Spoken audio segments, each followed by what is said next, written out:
Vamos lá, gente, começando. Cadê? Vou botar uma musiquinha bacana aqui pra gente. Prove it, Church Clap.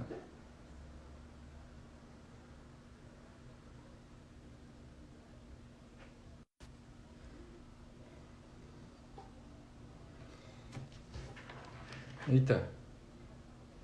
Aqui não pode.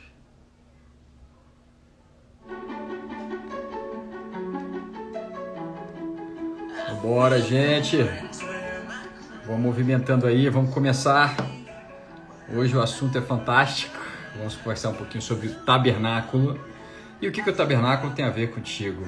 Para você que está acompanhando a gente no nosso estudo bíblico, a gente acabou que foi na semana passada a gente terminou o estudo de Êxodo, a gente já entrou em Levíticos, e Êxodo é marcado pela construção do tabernáculo. Então aqui eu me amarro, adoro estudar sobre o tabernáculo, e hoje quero compartilhar um pouquinho com vocês aqui. Tudo bem? Podemos ir? Vou dar um tempinho para vocês, hein? Vai chamando todo mundo, vai chamando a galera para a gente começar.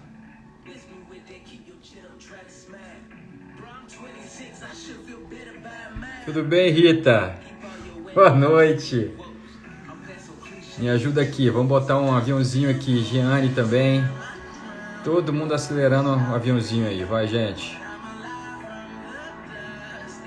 Vamos chamar a galera para a gente poder entender um pouquinho sobre o tabernáculo.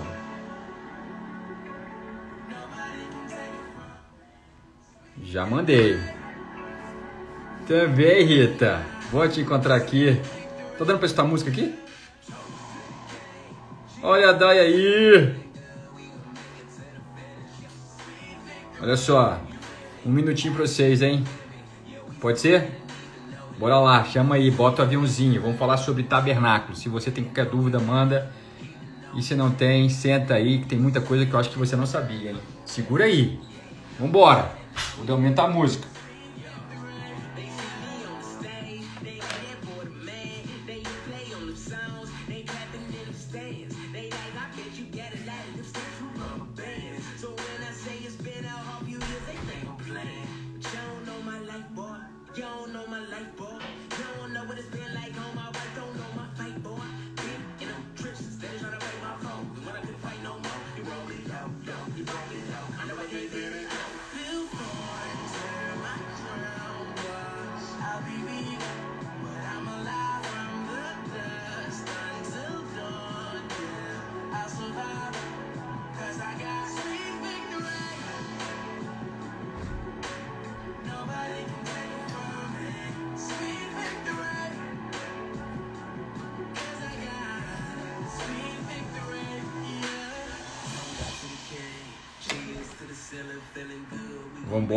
Bora. Estão escutando a música? Vou baixar aqui e vamos começar, gente. Hoje, como a gente falou para vocês, a gente vai conversar sobre tabernáculos e o que o tabernáculo fala a seu respeito. A gente já sabe que tabernáculo revela Cristo de ponta a ponta.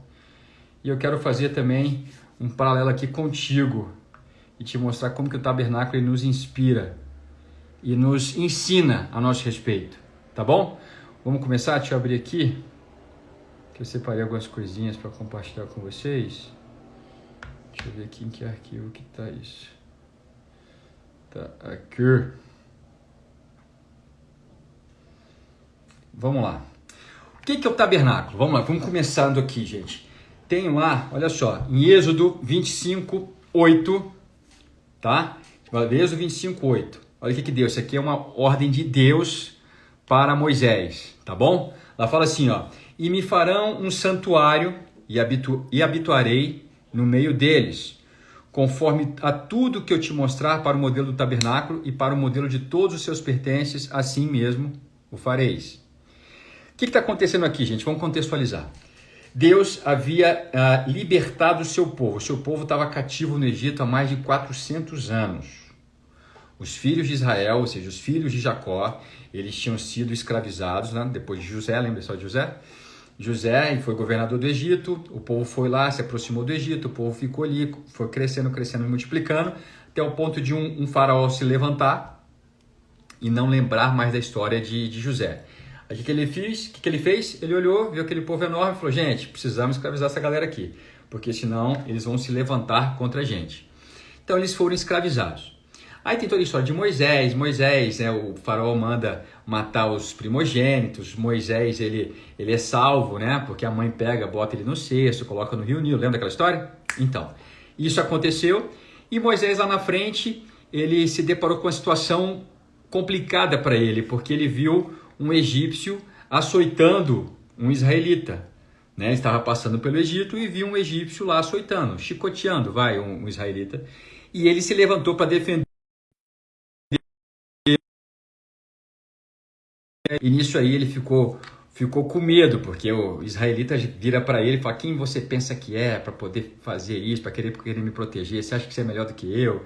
Aí ele fica naquele, tipo, ele não é querido nem pelo seu povo e está com medo de ser mandado para prisão ou mandarem matar ele lá no Egito. Ele foge, aí Deus encontra com ele, lembra sarça ardente, Moisés, vamos lá, eu quero libertar meu povo, porque eu escutei o clamor deles.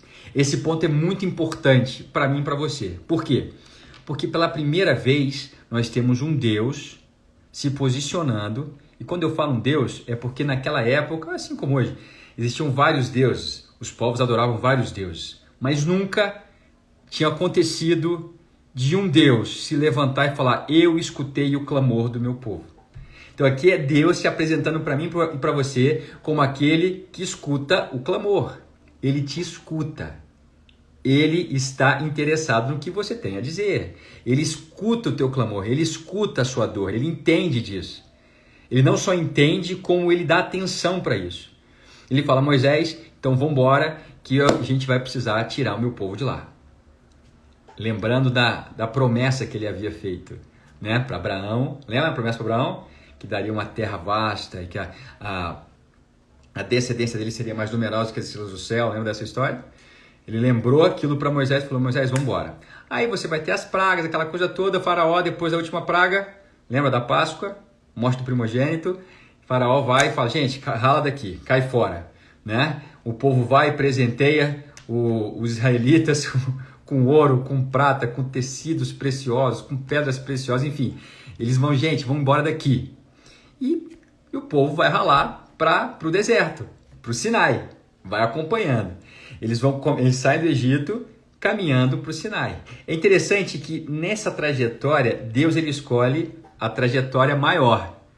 A palavra de Deus diz isso, lá em Êxodo fala que Deus ele não escolheu atravessar a terra dos filisteus, mas ele escolheu um outro caminho, porque ele sabia que mesmo diante das maravilhas que o povo viu, né, ou seja, diante do poder que o povo tinha visto ele fazer, aquele povo diante de uma guerra, eles iam esmorecer e iriam querer voltar. Então Deus ele escolheu um caminho maior. Agora, entenda bem isso. Por que Deus faz isso? Olha só como Deus é um pai cuidadoso. E Deus vai se mostrando um pai cuidadoso a cada passo no deserto, até a construção do tabernáculo. Você vai entender.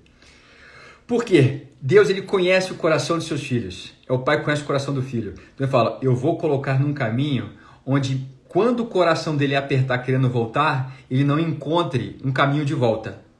Porque ele precisa ir para frente. Sabe o que significa? Isso significa que eu e você, nós somos capazes de literalmente rejeitar a promessa de Deus para a nossa vida. Nós temos essa capacidade. Por quê? Porque nós temos autoridade.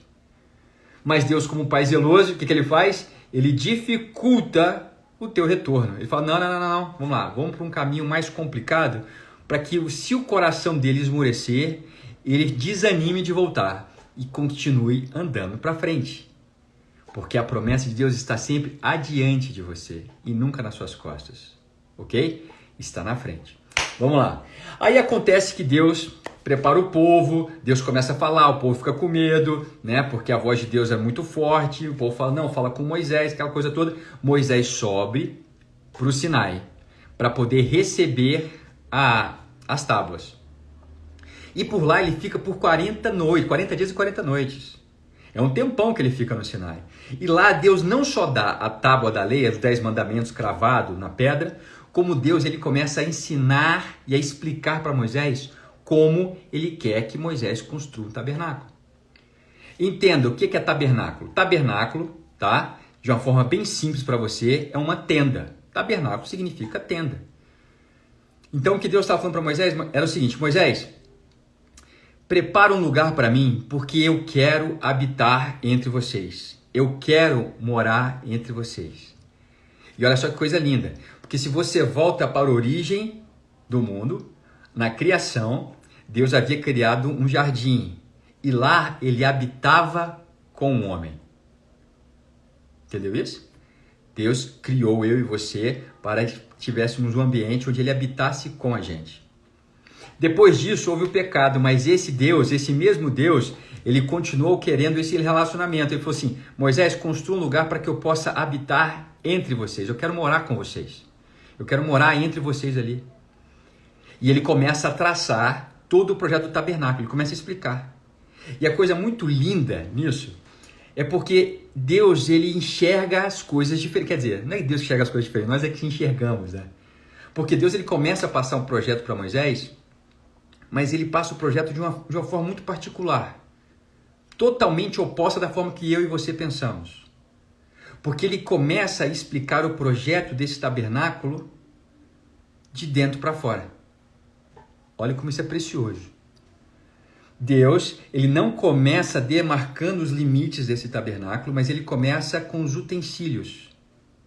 E o primeiro utensílio que ele começa a falar e ele começa a ensinar a Moisés é a Arca da Aliança. Olha que coisa linda. A Arca da Aliança representa a presença dele. A presença de Deus é representada pela Arca da Aliança. Aí ele vai na Arca da Aliança, aí depois ele vai e começa a falar sobre o candelabro, ele vai falar sobre a mesa de pães, ele vai falar sobre o altar de sacrifício, ele vai falar sobre a bacia de bronze, ele vai falar depois, por último, ele vai falar sobre o altar de incenso. Mas o que é mais lindo é isso. É porque Deus, ele trabalha de dentro para fora. Só depois que ele estabelece o que está dentro, ele começa a estabelecer o que está fora. Entende? Agora, olha como isso é precioso para mim e para você. Quando nossa vida está toda bagunçada, a gente não sabe para onde ir. Sabe onde você tem que trabalhar primeiro? Dentro. Trabalhar dentro. É lá dentro que está o teu tesouro. E o que é mais especial é porque Deus, ele começa com a Arca da Aliança. O tabernáculo em si, eu não sei se vocês têm foto do tabernáculo aí. Será que eu consigo desenhar? Será que dá para vocês verem, gente? Deixa eu ver aqui, ó. Se dá para vocês verem essa foto. Vamos ver. Vou tentar. Cadê? Eu tenho uma imagem aqui. Conseguem ver? Ó, isso aqui é um desenho do tabernáculo, ó. Tá vendo? Você tem esse cercado aí, que é um retângulo. Aí você vai ver ali 2 utensílios. Ó. Você vai ver um altar de sacrifício, onde você tá vendo, parece uma fumacinha aí, tá vendo? Depois você vai ter uma bacia de bronze. E depois você tem essa caixa, parece uma caixa, tá vendo? Lá dentro você tem 2 espaços. Você vai ter o santo lugar e o santo dos santos. Deixa eu ver se eu tenho. Deu para ver, não deu? Acho que ajudou. Aqui a gente tem um mapa. Olha aqui. Tá vendo? Ó, altar de sacrifício, bacia de bronze, redondinho, tá vendo? Aí você entra, ó, olha a caixa vista por cima, ó. Ela é dividida em 2 espaços, tá vendo? Então você tem um espaço maior que é o santo lugar e você tá vendo por cima 3 utensílios, tá? Embaixo você tá vendo o candelabro, né? Mais em cima, de frente para o candelabro, é uma mesa de pães. Depois você vai ter um altar de incenso. Aí você tem uma divisória, ó, e lá você tem essa caixa com essas hastes, tá vendo? Isso chama Arca da Aliança. E esse é o lugar mais santo de todos. É chamado de Santo dos Santos ou Santíssimo Lugar. E olha essa coisa linda. Vamos lá, vamos continuar. Eu me empolgo com isso. O tabernáculo, ele fala na sua plenitude sobre Jesus Cristo. Ele já está falando sobre a salvação. Tanto é que Jesus mesmo fala. Sabe aquela passagem que Jesus fala assim: eu sou o caminho, a verdade e a vida, ninguém vem ao Pai a não ser por mim. Você já ouviu essa passagem? Vocês que estão aqui comigo já ouviram? Deixa eu explicar lá para vocês, ó. Deixa eu ver se assim dá para ver. Aqui, dá para ver? O que Jesus estava falando? Eita! A imagem não fica boa não, né, gente? Deixa eu ver se é assim. Aqui, ó. Vocês conseguem ver esses 3 risquinhos... Ah, que porcaria. Vai dar? Deixa eu tirar uma foto. Que eu acho que trava. Isso. Isso. Aqui. Tirei foto. O que Jesus estava falando, ó? Tá vendo esse risquinho aqui? Eita, que iluminação porcaria. Aqui, ó. 1 risquinho, 2 risquinhos, 3 risquinhos. Tá vendo? É como se fossem as divisórias.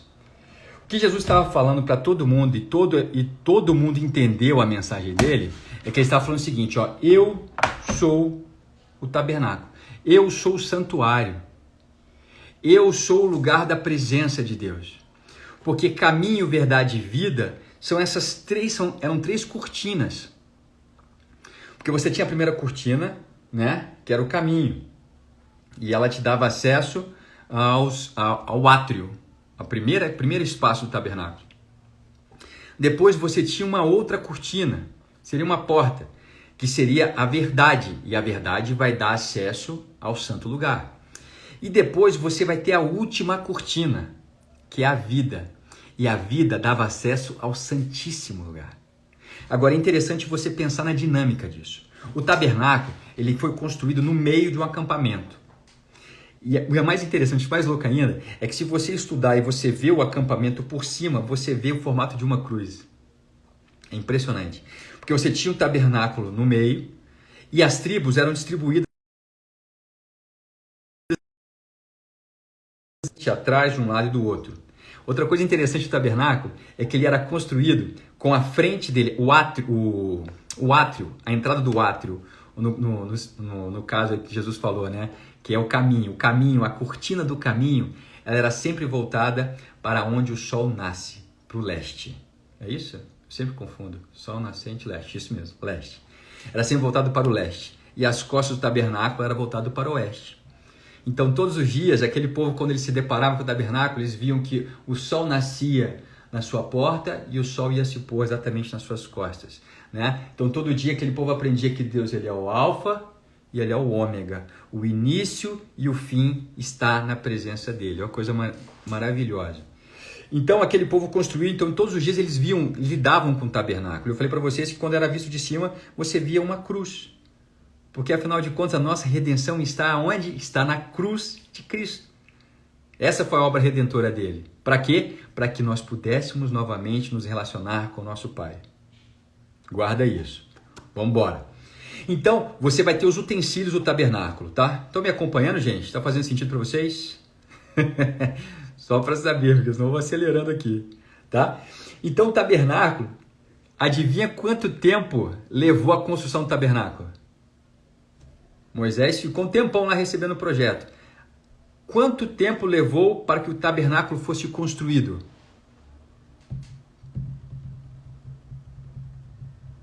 Adivinha? 9 meses. Foram 9 meses para que o tabernáculo fosse construído, para que o tabernáculo estivesse pronto. O que te lembra 9 meses? O que vem de cara para você quando fala 9 meses? Exatamente. Porque o tabernáculo, ele fala da gestação de um filho.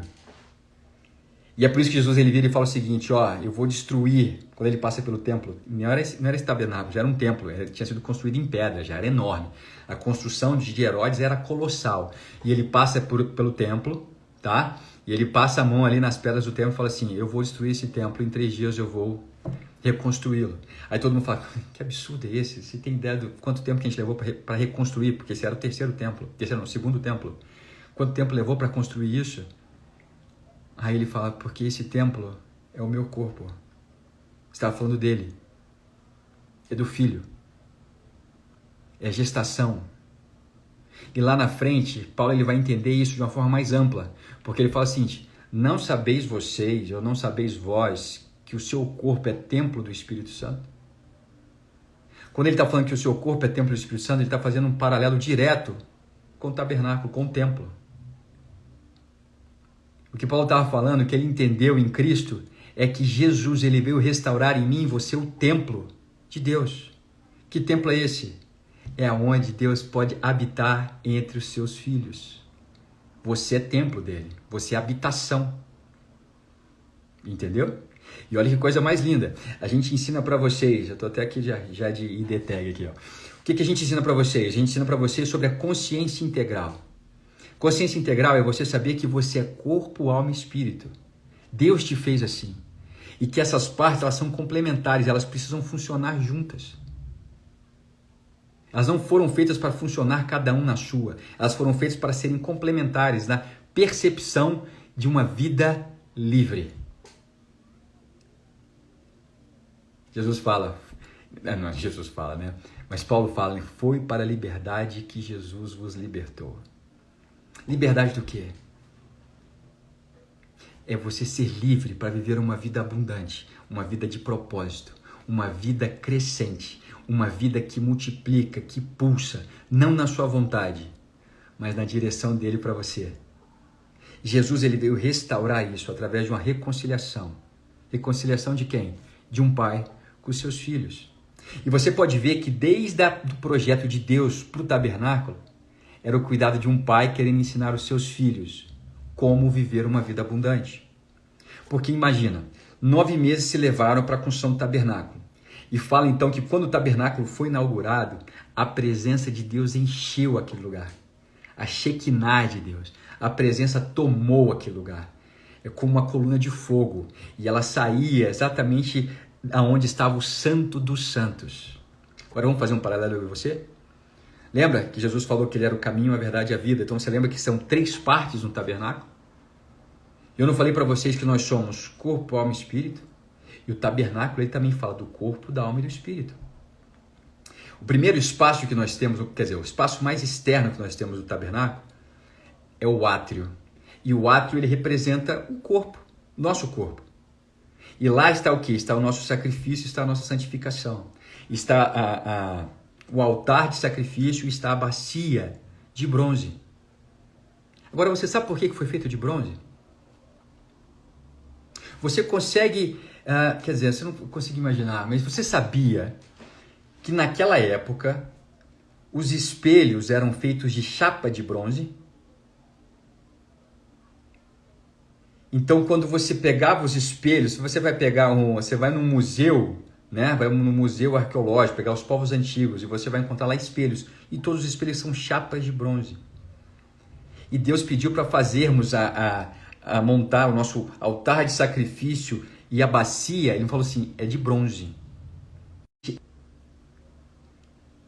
Porque quando eu elevava um animal para ser sacrificado, para poder cobrir o meu pecado, não era algo que era comum, normal para mim, não era o que passava batido para mim. Eu participava daquele processo. Eu estava sacrificando o animal estava sendo sacrificado e eu estava ali olhando aquele animal sendo queimado como holocausto e eu estava vendo a minha imagem projetada ali. Porque ali está representando exatamente o preço do meu pecado, o preço da minha desconexão. Não é lindo? E nesse processo todo o povo podia entrar. Mas a partir do altar do sacrifício para frente, poucas pessoas podiam entrar. Na verdade, só os levitas, filhos de Arão. Arão era o sumo sacerdote, seus filhos eram sacerdotes. Os sacerdotes eram responsáveis pelo serviço no templo, pelo cuidado, pela liturgia, pelo passo a passo. Eles organizavam, eles limpavam tudo.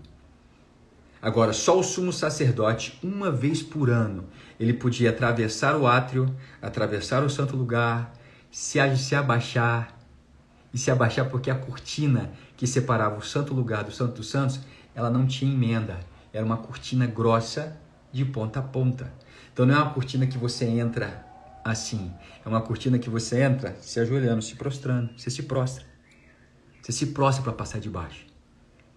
E só uma vez por ano o sumo sacerdote poderia entrar na presença de Deus. No lugar mais santo. No lugar da presença. E ali aquele lugar era cheio da presença de Deus. Só que naquele lugar não se via um palmo na frente. Ele não conseguia enxergar, porque não entrava a luz do dia. É uma caixa fechada, o tabernáculo é uma caixa fechada. Ou seja, o ambiente que representa a minha alma e o meu espírito, Deus fala que é um lugar fechado, de pouco acesso. Mais do que isso, Ele me ensina que a minha alma, que é um santo lugar, é um lugar de acesso para poucos. Não são muitas pessoas que podem circular ali. O lugar é pequeno, é um lugar que exige respeito, exige atenção, exige cuidado, porque o que tem ali dentro é precioso. Precioso. Entenda, do lado de fora representa o nosso corpo. Então todo mundo tem acesso, todo mundo vê, é eu e você. A gente se vê, a gente vê a expressão do outro, mas a gente não sabe o que está dentro do outro. Entende? Então no átrio todos têm acesso. Agora, e no santo lugar, que é a minha e a sua alma? Poucos podem ter acesso. Poucos podem ter acesso. E aí explica muitas vezes o porquê que a gente se machuca tanto, porquê que a gente se frustra tanto. Porque a gente acaba dando entrada, a gente acaba abrindo espaço para que muitas pessoas tenham acesso ao nosso coração e ele não foi feito para isso. O nosso coração foi feito para que poucas pessoas tivessem acesso. Por quê? Porque é precioso. É precioso. Da mesma forma que o santo lugar. O santo lugar, ele já ele não tem luz do dia também, não existe luz lá dentro. O que ilumina o santo lugar é o candelabro, é a menorá.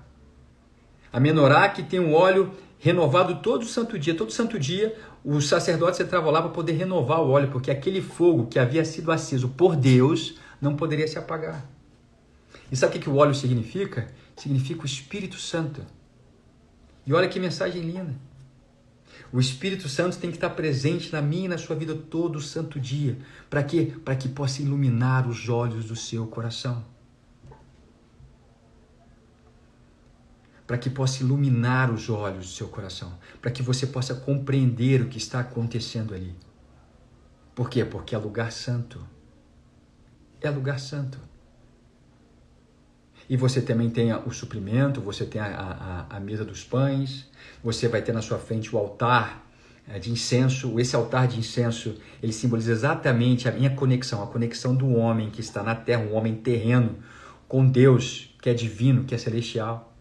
Aquela fumaça, ela representa as nossas orações de louvor, de adoração, orações de intercessão, as nossas petições, está ali representada. Está onde isso? Na nossa alma.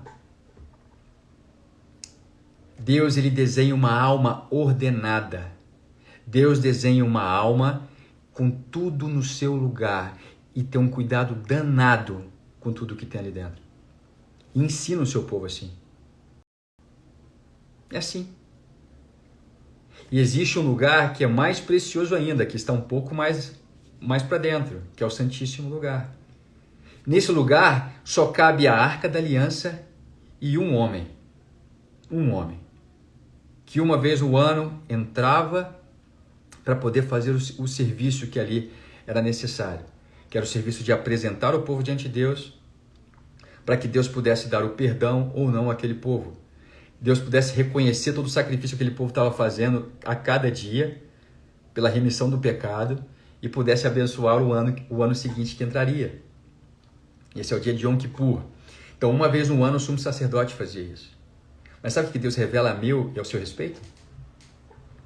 Ele revela que o nosso espírito só pode ser habitado por um. Não cabe outro. O seu espírito, ele é lacrado. O seu espírito só tem acesso para quem te criou.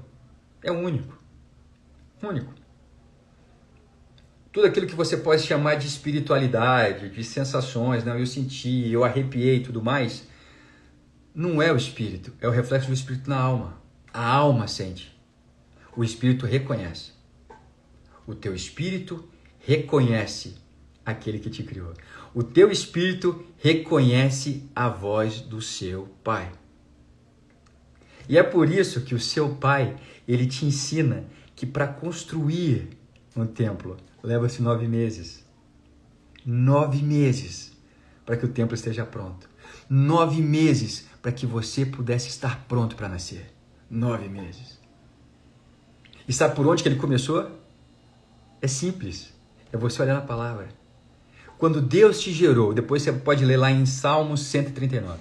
Quando Deus te gerou, ele começou pelo que tem de mais santo em você, que é o teu espírito. Ele começou e escreveu tudo a seu respeito. E está lá, está guardado no teu espírito. Porque o teu espírito é o que conecta com o Pai. O teu espírito é o que reconhece a voz dele. O teu espírito é que fica cheio quando você compreende, entende e aceita o chamado de Cristo. Quando você entende o que Jesus fez para você, é o teu espírito que se enche e fala, meu Deus, como é que eu pude viver sem isso até hoje?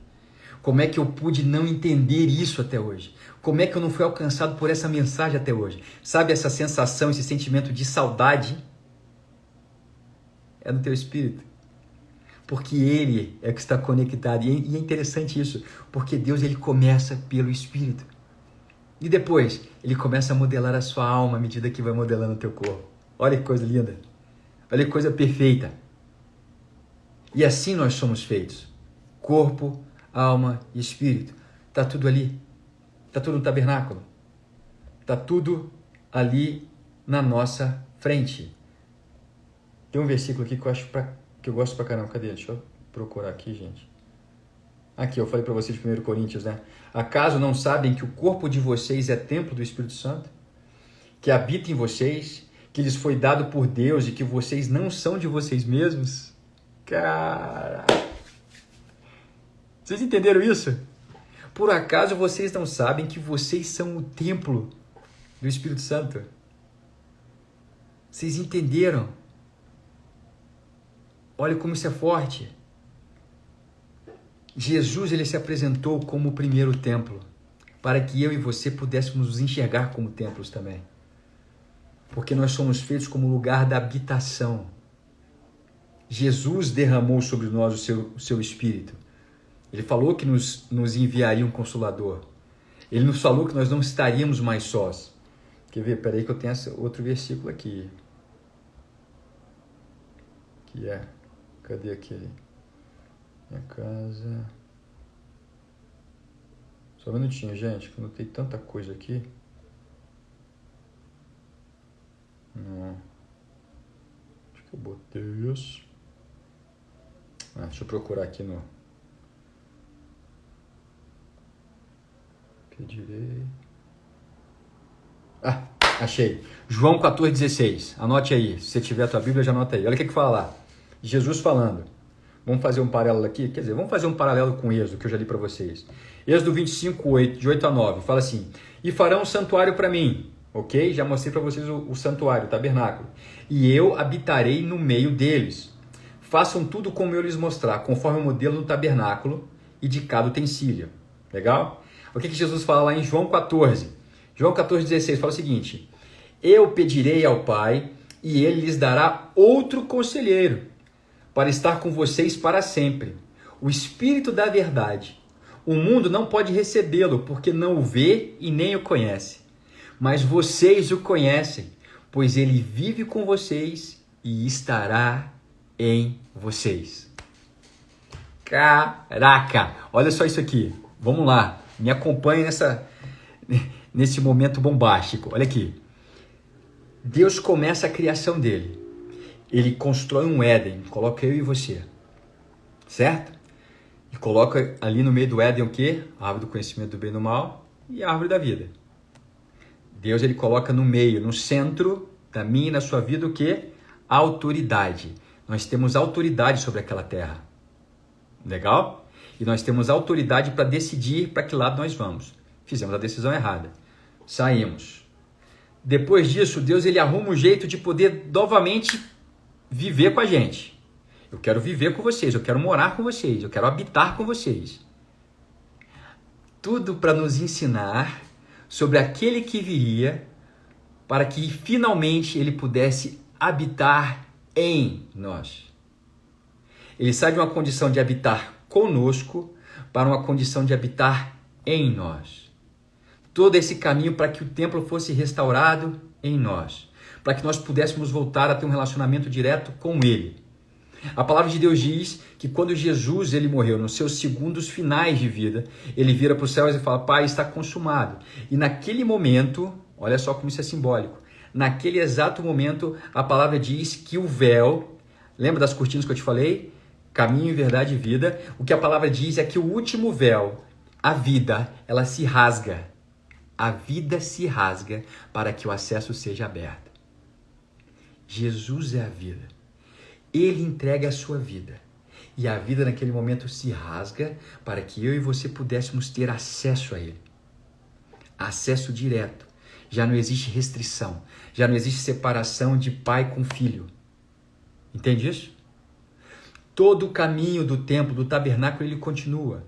O nosso caminho em direção a Deus, ele precisa passar pelo sacrifício, ele precisa passar pela purificação, pela santificação, ele passa pelo candelabro, a palavra, ele passa pelo suprimento dos pães, pela santificação também, ele passa pelo altar, o altar de incenso, que representa as nossas orações, e ele vai direto ao trono, à presença de Deus. Direto. Essa é a nossa caminhada. Essa é a nossa caminhada em direção ao Pai. Essa é a nossa caminhada em direção ao nosso Deus. É uma caminhada que começa no sacrifício. E vocês lembram disso? Olha só que legal. O nosso caminho para chegar na presença de Deus. Pegando um tabernáculo. Nós atravessamos o caminho, lembra? A cortina. Entramos no átrio. Dali, nós somos representados por um cordeiro. Aquele cordeiro ele é sacrificado. O sangue daquele cordeiro é recolhido. O sacerdote, ele precisa apresentar isso na presença de Deus. Então, o que ele faz? Ele pega aquilo, ele se depara com a bacia de bronze. A bacia de bronze, ele pega aquela água, limpa as suas mãos e limpa os seus pés, simbolizando que eles estariam entrando no lugar mais santo e não poderiam levar as impurezas de fora para dentro.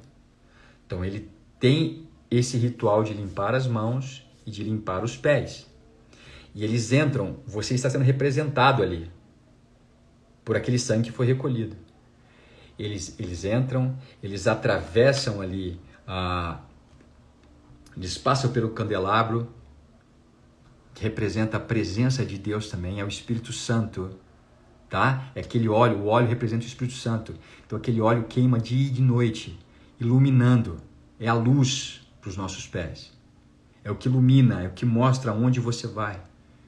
Eles passam, eles olham também para aquela mesa de pães que representam todos nós estamos representados ali, são 12 pães, representando todas as tribos, diante de Deus. Pães sem fermento, pães sem mácula. Por quê? Porque o sangue já está aqui, o sangue está garantido. Então naquele ambiente tudo é santificado, e ele entra e ele se depara com uma cortina, com a vida. E ali ele não pode atravessar, porque atrás daquela cortina está a presença de Deus. Então o que ele faz com aquele sangue que representa você, representa a mim e a você? Ele pega aquele sangue e ele asperge naquela cortina. Esse sangue vai sendo aspergido. Pensa parece uma vassourinha, não, como é que é o nome daquele negócio? Espanadorzinho, e ele asperge. Então, a nossa caminhada é essa. Nós atravessamos para poder nos deparar com Deus. Agora entenda, Jesus ele fez o caminho invertido. Jesus ele foi gerado no Santo dos Santos, ele foi gerado nos céus, foi por Deus. Deus gerou Jesus e Maria. Jesus cresce. Lembra daquela passagem? Onde eu poderia estar, a não ser na casa do meu pai? Lembra daquilo? Jesus ele cresce na presença, ele cresce na casa, ele cresce no ambiente de serviço. Quando Jesus cresce, para começar o seu ministério, o que Jesus faz? Ele se batiza, bacia de bronze. Ele se batiza e a partir daquele momento, ele é apresentado como filho amado. Depois daquilo, por 3 anos, Jesus ele chega ao povo, se apresenta, ele traz cura, ele traz redenção, ele traz perdão para os pecados, ele conecta as pessoas a palavra, a presença de Deus. Por fim, Jesus, ele se sacrifica por mim e por você. Ele é o Cordeiro de Deus que tira o pecado do mundo. Altar de sacrifício. Se sacrificou. Depois que ele se sacrifica, 3 dias depois, ele vai ressuscitar. Ele já está fora do templo, chamando as pessoas para se reconhecerem como filhos, como templos de Deus. Entendeu isso? Jesus fez o caminho inverso para que eu e você pudéssemos fazer o caminho. Para que eu e você pudéssemos andar nesse caminho e nos aproximar de Deus de uma forma definitiva, de uma forma direta. Mas sempre o quê? Sabendo que a nossa carne, ela precisa ser sacrificada, ela precisa ser santificada. Santificação. Entendeu? Fez sentido, gente? Vocês estão comigo aí? Parece que está travando. Travou?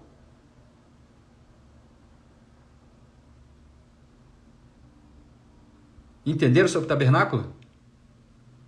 Fez sentido para vocês?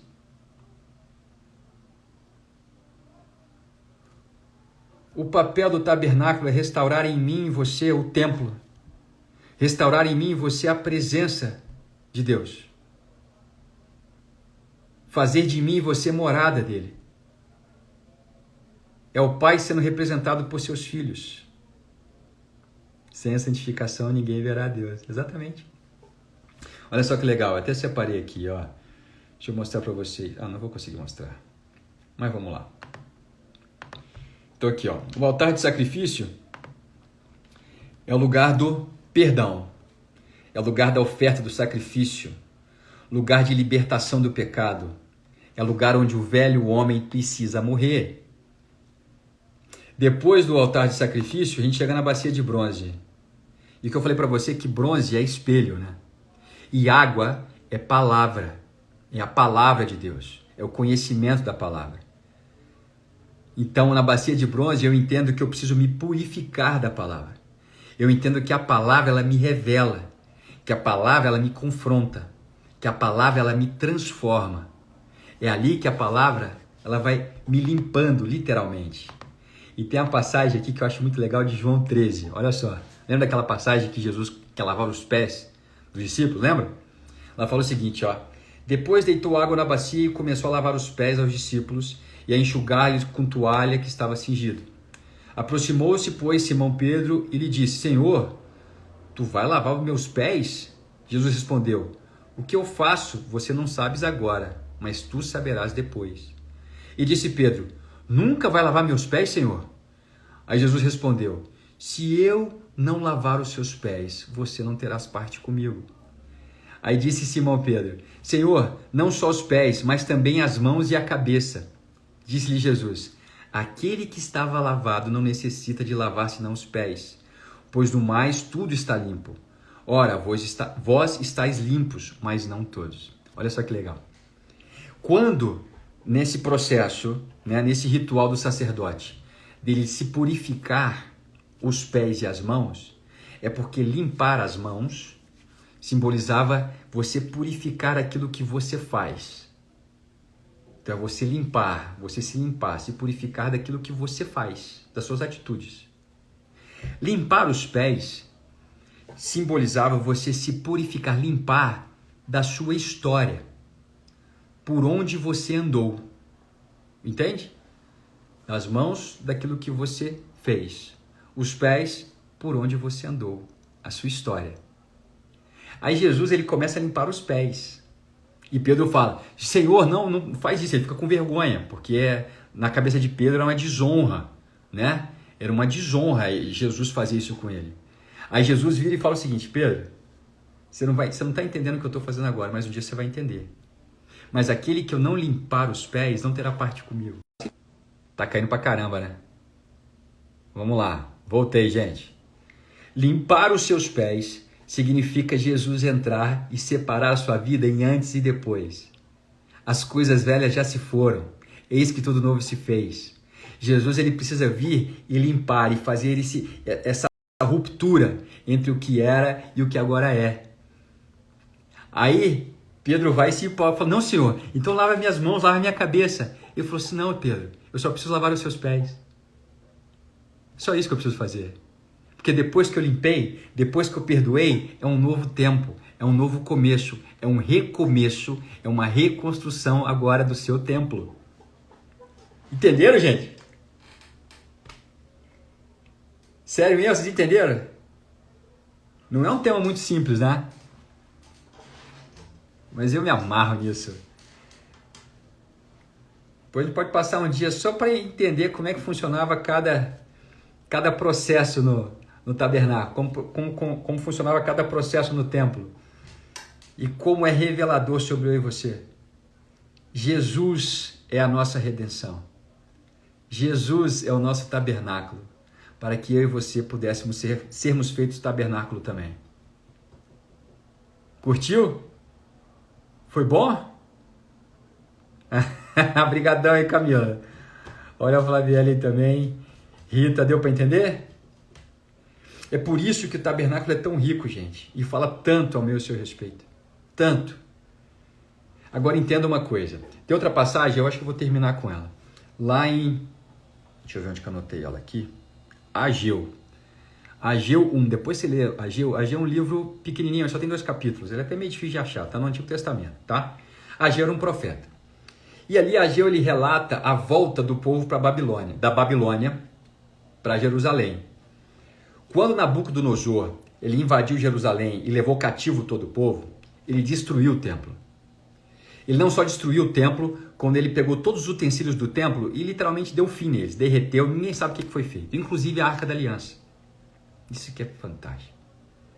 Aí o povo volta. Aí houve uma ordem para o povo voltar para poder reconstruir a cidade. E aquele povo começa a reconstruir a cidade. Deixa eu abrir aqui a passagem, que eu acho que vai ser muito bacana eu ler com vocês. Ageu... Tá o que? Ageu 1. Olha só. Ageu 1, versículo 2. Tá quase terminando. Segura aí. Olha só. Assim diz o Senhor dos Exércitos. Esse povo afirma, ainda não chegou o tempo de reconstruir a casa do Senhor? Por isso a palavra do Senhor veio novamente por meio do profeta Ageu. Presta atenção. E Ageu começa a falar em nome de Deus. Fala assim, acaso é tempo de vocês morarem em casas de fino acabamento, enquanto a minha casa continua destruída? Agora assim diz o Senhor dos Exércitos, vejam aonde os seus caminhos os levaram. Vocês têm plantado muito e colhido pouco. Vocês comem, mas não se fartam. Vocês bebem, mas não se satisfazem. Vestem-se, mas não se aquecem. Aquele que recebe salário, recebe para colocá-lo numa bolsa furada. Alguém está nessa situação aí? Negócio de salário. O salário acaba o mês não, né? Ele continua assim, falando, ó. Assim diz o Senhor, vejam aonde os seus caminhos os levaram. Subam o monte para trazer madeira e construam o templo, para que eu me alegre e nele seja glorificado, diz o Senhor. Vocês esperavam muito, mas eis que veio pouco. E o que vocês trouxeram para casa, e eu dissipei como um sopro. E por que eu fiz isso? Pergunta seus exércitos. Por causa do meu templo, que ainda está destruído, enquanto cada um de vocês se ocupa com a sua própria casa. Por isso, por causa de vocês, o céu reteve o orvalho e a terra deixou de dar o seu fruto. Caraca, vambora. Pega essa. O povo voltou para Jerusalém e o que Deus estava falando é o seguinte. Peraí, vocês estão construindo casas lindas para vocês e vocês estão esquecendo do meu templo? Vocês não entenderam o caminho que vocês estão traçando? Vocês não entenderam por que vocês comem e não se fartam? Vocês não entenderam por que vocês plantam e não colhem? Vocês não entenderam por que o salário acaba e o mês ainda está rolando? Vocês não entenderam por que a vida não está fluindo? Vocês não entenderam por que a terra está retendo aquilo que é seu? Porque vocês priorizaram aquilo que não é prioridade. Vocês estão priorizando a vontade de vocês e abrindo mão da minha presença. Da minha presença. Você entende isso? Você entende que se a sua vida está uma bagunça, você não sabe o que vai acontecer. Sabe o que você tem que fazer a primeira coisa? Restaura o templo. Primeira coisa que você tem que fazer, restaura o templo. E esse templo é você. Restaura teu espírito. Restaura o teu Santo dos Santos. Restaura o lugar de habitação de Deus. Porque é dele que vem a provisão e a direção. É dele. O que está acontecendo é que nós estamos querendo reconstruir tudo para depois colocar um lugar de honra para Deus. Não, o lugar de honra para Deus é a primazia. É o primeiro. É o que vem em primeiro lugar. Entendeu? Então, na hora de você decidir mudar a sua vida, decida pelo primeiro, pelo mais importante. É o quê? Comece pelo Santo dos Santos. Comece despertando o teu espírito. Comece trazendo a presença de Deus em você. Depois disso, vamos restaurar a alma, vamos cuidar do que está bagunçado aqui dentro, vamos curar esse corpo, vamos fortalecer esse corpo, mas eu começo sempre pelo mais importante. Aprenda a priorizar o que é prioridade. E o que é prioridade para um templo? A presença de Deus. A presença de Deus. Um templo sem a presença de Deus, ele deixou de ser templo. O templo sem a presença de Deus, ele só tem serviço, mas não tem vida. Um templo sem a presença de Deus, ele só tem religiosidade, mas não tem expressão. Entendeu? Fez sentido? Fez? Esse negócio de dar aula por Instagram é difícil, hein? A gente não vê ninguém, né? Mas espero que vocês tenham recebido. Espero que tenha servido para abrir um pouco o entendimento de vocês. E vocês entenderem que vocês são templo do Espírito Santo. Cuide desse templo. Cuida desse corpo. Cuida dessa alma. Principalmente da alma. Porque a alma, na tua alma, carrega o governo, a ordem. Você não consegue mudar nada sem antes mudar a tua alma. Então preserve a tua alma. Comece passando uma peneira e vendo quem tem tido acesso à sua alma. Porque quem tem acesso à sua alma determina muita coisa para você. É por isso que Deus tem tanto cuidado com a tua alma. É por isso. Ele tem tanto cuidado com a tua alma porque Ele sabe que a tua fonte está no teu coração. A fonte da tua vida está no teu coração. É por isso que você tem que ocupá-lo com Deus. É por isso que o véu foi rasgado, para que a presença de Deus estivesse constantemente presente, enchendo a tua alma. Entendeu? Para colocar as coisas no lugar, para poder diminuir o efeito dos seus bloqueios, das suas travas, dos seus traumas, para poder diminuir e neutralizar o efeito das vozes limitantes que vem na nossa cabeça. A gente começar a colocar aí no lugar e a gente começar a entender que a nossa alma, ela reflete o nosso Pai. Porque aí você vai entender quem você é de verdade. Só aí você vai ter contato com quem você é de verdade. Hoje você tem ideia de quem é você. Na verdade, você produziu uma imagem pirata sua que precisa ser restaurada. E ela é restaurada quando as coisas são colocadas em ordem. Espírito, alma e corpo.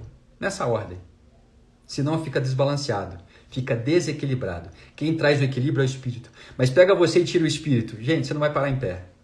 Vai estar sempre numa agonia. Existe um desequilíbrio próprio, uma vez que você tem um tripé e tira uma perna. Você vive sempre ali tentando manter um equilíbrio. Se a alma está desordenada, então, esquece. Esquece. Aí muitas vezes a gente vai e investe na alma. Aí vai, faz terapia, e é coach daqui, e é não sei o que, faz curso disso, inteligência emocional, tá sabendo tudo. Mas na prática não funciona. Ou se funciona, funciona por um período muito curto. Por quê? Porque falta direção. A direção está no espírito. Entendeu? Ou você começa a investir no corpo. Você pega, você começa a investir, você começa a fazer procedimentos estéticos, você começa a correr, você começa a cuidar da sua alimentação, você começa a ir para malhar e você tem momentos de satisfação. Você olha para o espelho e você gosta do que você vê. Mas daqui a pouco já não faz mais sentido. Fica vazio. Falta equilíbrio. Entendeu? Aí você vai se dopar de remédio, vai se dopar de bebida, vai para droga, vai inventar alguma coisa. Por quê? Porque a alma está em desordem. Desequilíbrio. Da mesma forma que se você se alimenta do Espírito, mas você não abre espaço para que o Espírito Santo de Deus entre na tua alma e comece a colocar as coisas em ordem, você vive buscando a presença de Deus e se sente muito bem na presença dele, mas não existe uma expressão efetiva dessa presença na sua vida, nos seus resultados. Fez sentido? É por isso que a gente precisa começar a se entender e a funcionar de forma integrada. É isso que a consciência integral fala. É te ensinar a ter uma consciência corporal, emocional e espiritual, para que você, de uma vez por todas, pare de atrapalhar aquilo que Deus quer fazer em você. Lembre-se sempre disso. Você é capaz de boicotar a promessa de Deus na sua vida. Você tem essa autoridade, porque Ele te deu. Então use com sabedoria. Tá bom? Legal, gente? Alguma pergunta? Eu sei que eu falei pra caceta. Mais alguma pergunta, alguma dúvida? Não? Dou-lhe uma. Eita, já são 10:02. Tá todo mundo bem? Tranquilo? Então que Deus te abençoe grandemente. Que Deus desperte o teu entendimento. Que Deus abra os olhos do teu coração. Que você entenda o tabernáculo em você. Que você entenda que você é templo desse Deus maravilhoso. De que você é filho amado. E de que você expressa a grandeza de um Deus grandioso. Tá certo? Amém. Tô vendo aqui. Ah, Vicky, o próximo tag vai ser em março? Março. Bem no comecinho de março. Esse mês é mais curto, né? Fevereiro, que tem carnaval, aquela trequeira toda. A gente está organizando já para o início de março. A gente ter o primeiro tag do ano. Tá bom? Fiquem ligados aqui na nossa página. Fiquem acompanhando. Converse com todo mundo. Seja instrumento de bênção. Seja instrumento de libertação na vida de outras pessoas. As pessoas precisam ver a tua liberdade pulsando. Então seja grande. Cresça.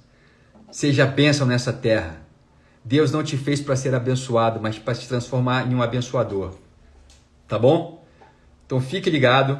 Terça-feira estaremos de volta. Temos mais material que a gente vai estar compartilhando com vocês. E março já teremos a nossa primeira turma do tag do ano. Tá bom? Deus abençoe. Até a próxima. Tchau, tchau.